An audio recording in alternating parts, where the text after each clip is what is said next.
I want to welcome you to our Sunday school class this week, and hope that those of you that had a good fall break last week had a good time, maybe got to go away and enjoy a different place, and if you didn't, then I hope you got to just rest from school. If you recall from our last lesson, we kind of left the story to be continued. We had Noah was building an ark. God had promised to bring a flood upon the earth. He was angry with people, but not Noah. And Noah was obedient, and built an ark and took his 3 sons and their wives and his wife, and along with a lot of animals on the boat. It's a big old boat. And we learned that it was more than just 2 of each kind of animals, of the clean animals. There were 7 sets, actually, we learned.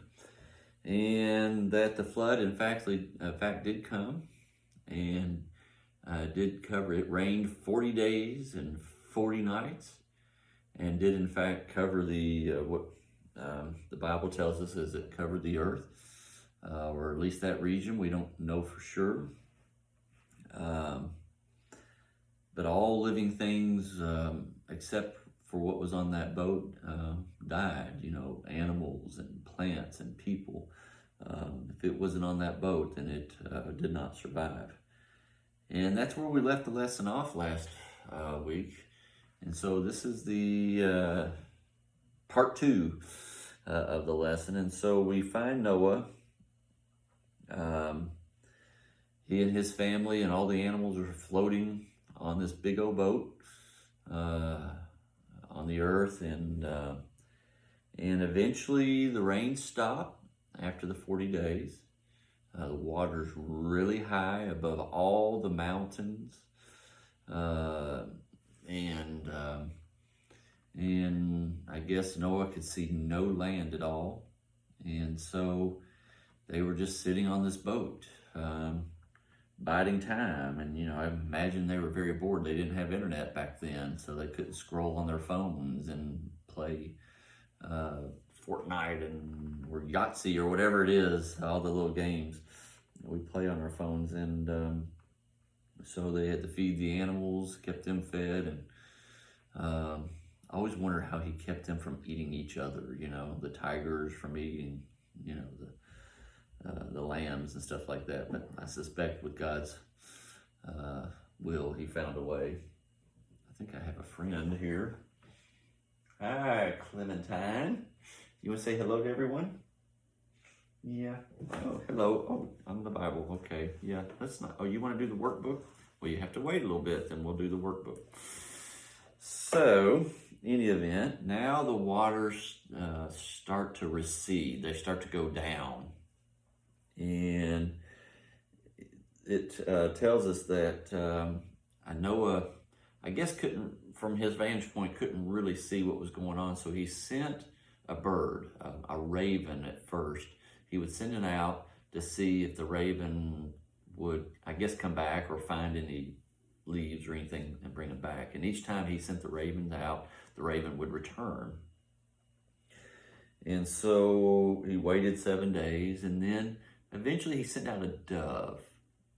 But the dove couldn't find any place to land or be, so the dove returned. And so he waited another week. And I do not eat the Sunday school teacher, Clementine. No, we do not eat the Sunday school teacher. That's a sin. We learned about that a couple of weeks ago. Thank you. And so he sent the dove out, and eventually the dove came back with an olive branch. And and so that gave Noah some hope. Okay, things are growing again. There's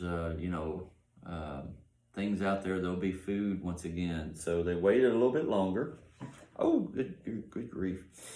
And eventually, after 150 days after the rains had stopped, the floods had finally receded to the point the boat landed on dry ground, or on ground, I don't know how dry it was, on Mount Ararat.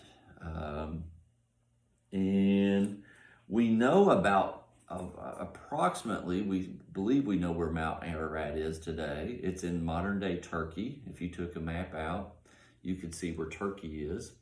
And we know about where Mount Ararat is, but we've never really found the ark itself.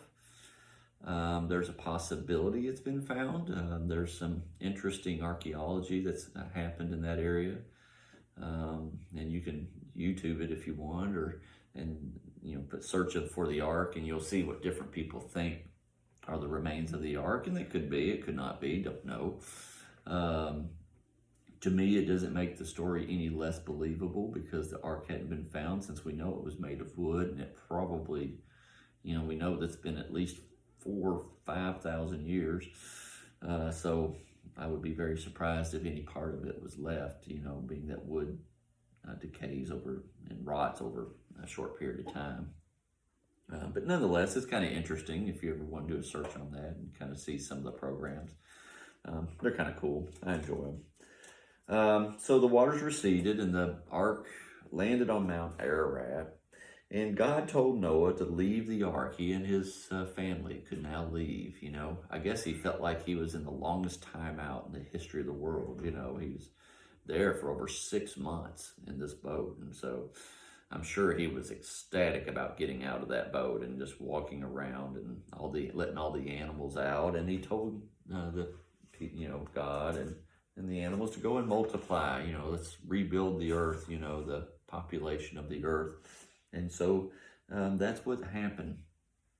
And so they finally got to get out, and his 3 sons and their wives, the Bible tells us they started having children and children's children and great-grandchildren, those kind of things. But something in the story that's really important is after God let Noah out of the ark, he made a covenant with him. The word covenant is a fancy word for the word promise. He made a promise that he would not break. And he told Noah, and I'm going to just read it to you. It's a really short passage. It's in Genesis chapter 9. If you've been doing your workbook, you should be able to find that. Genesis chapter 9. And I'm going to start in verse 11. And I'm going to read it to you.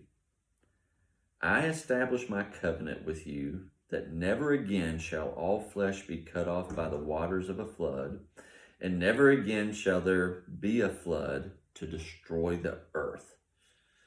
God said, this is the sign of the covenant that I have made between me and you and every living creature that is with you for all generations.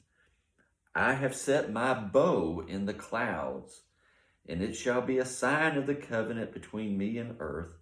When I bring clouds over the earth and the bow is seen in the clouds, I will remember my covenant that is between me and you and every living creature of the flesh.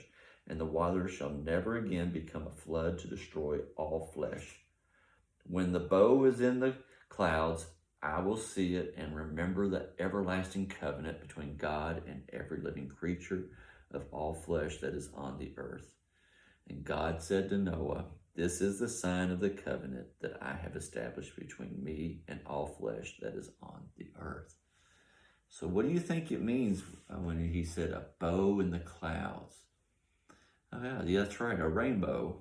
And that is why, we believe as Christians and other religions that rainbow is there as a symbol of God. It's a reminder to God of a promise he made to not just Noah, but to us, all living creatures, even those then and those to come, that he would not destroy all the earth with a flood again.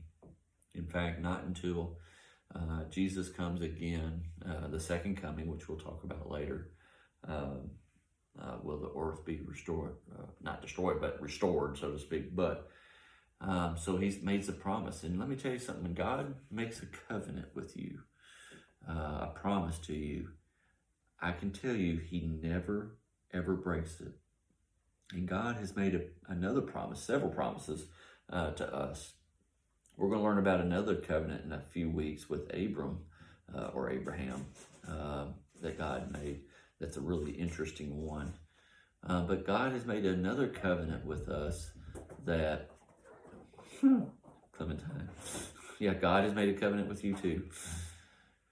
that, you know, when you believe in Jesus Christ as your personal Savior, when you come to Him, He makes a promise to you um, upon when you leave this earth that you'll have everlasting life with Him for eternity. So, you know, when God makes that promise, when He makes that covenant, He never, ever breaks it. So it's very comforting. The God we serve is a God of integrity, a God who keeps His promises, and a God worthy of being praised. In our workbook, I'm going to have you turn to page 50. We're going to start with page 55 today. We're going to learn a little bit more about chapters. We've been working on chapters a little bit. We've been working on those books that have the number 1 or 2 or some of them 3 in front of it. 1 John and 1 Peter, 2 John, 2 Peter, and what those means. And then we're going to work on chapters a little bit. So if you'll work on pages 55 through 60 today, I think it's just a few pages, not very many. And if you haven't, if you're behind on it, don't worry. These pages are really short. They're really easy to get caught up. So if you haven't started yet with the workbook, go ahead and start with page 1 and work up to as many pages as you feel comfortable. It's not as hard as it sounds like to get caught up. Really, within an hour, maybe less than that, you could get caught up to where we are, which is, like I said, page 55 through 60 today. So go at your pace that you're comfortable with. And this will really help you understand the Bible and be able to read it. And when people make references to it, you'll understand it. So hopefully you'll do that. And we'll see you next week. May God bless you and keep you. And I hope your interest in the Bible will continue on.